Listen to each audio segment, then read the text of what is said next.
এই জন্য প্রতিটা মানুষের আমল নামাটা আল্লাহ খোলা রাখেন। আরও কারণ আছে, এটা তো পজিটিভ বললাম, এবার নেগেটিভ দেখেন। কিছু মানুষ আছে পৃথিবীতে এত জুলুম করছে, এত অত্যাচার করছে, জুলুম করার পরে সে মারা গেছে। ধরেন যে অনেক মানুষের চোখ উঠিয়ে ফেলছে সে, এরপরে সে মারা গেছে।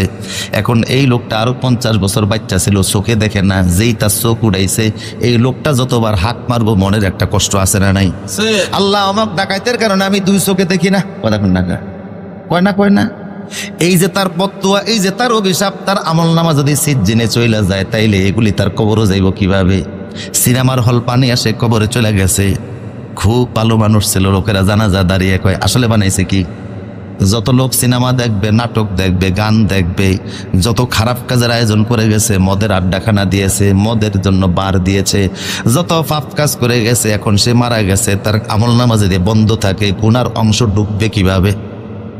কথা কন না গা। এই জন্য তার আমলনামাটা আল্লাহ খোলা রাখেন, তার কবরের ভিতরে আমলনামায় এই গুনাহগুলো যোগ হওয়ার